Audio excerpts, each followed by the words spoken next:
जी कैसे हैं आप? मेरे ठीक ठाक होंगे, खैरियत से होंगे जनाब। आज मम्मा मेरे लिए बनाने जा रही है विंटर फ्रूट पास्ता सैलड, जो मुझे बहुत ज्यादा पसंद है। शेयर करते हैं, लेकिन मेरे चैनल को सब्सक्राइब कर दे, बेल नोटिफिकेशन वाला बिल्कुल नहीं भूला, और मेरे वीडियोस को लाइक।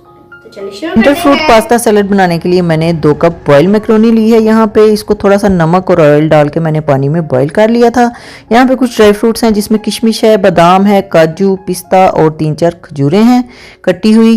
200 ml का मैंने क्रीम का पैकेट लिया है। 2 से 3 टेबलस्पून मायोनीज के डाल दें। थोड़ा सा इसमें मैंने डाला है जीरा पाउडर, थोड़ा सा काला नमक और थोड़ी सी काली मिर्च, और 2 टेबलस्पून ऑयल के मैंने डाल दिए हैं। ये चीज़ें आप अपने टेस्ट के मुताबिक एडजस्ट कर सकते हैं। मैंने 1 चौथाई चम्मच सबका डाला है मसालों का, और इसमें अब हम शामिल कर देंगे ड्राई फ्रूट्स। इनको मिक्स कर लेंगे और फिर शामिल करेंगे फ्रेश फ्रूट्स, जिसमें 1 छोटा सा सेब लिया था, 2 केले, 4-5 टेबलस्पून छोटे कटे हुए अंगूर हैं, और 3-4 टेबलस्पून इसमें अनार के दाने शामिल किए हैं, 4 टेबलस्पून फ्रूट कॉकटेल मिक्स, और अब हम बॉइल्ड मैक्रोनी इसमें शामिल कर देंगे। इसको अच्छे से मिक्स कर लेंगे तो हमारी winter fruit pasta salad ready है। इंस्टेंट बनने वाली, फटाफट बनने वाली रेसिपी है। मेहमान अचानक आ जाएं तो बेहतरीन मीठा है, और मेहमानों के दिल जीतने के लिए और घर वालों के दिल जीतने के लिए बहुत ही मज़ेदार और आसान तरीका है ये। इसको ज़रूर ट्राई कीजिएगा, बहुत ही मज़े की बनेगी।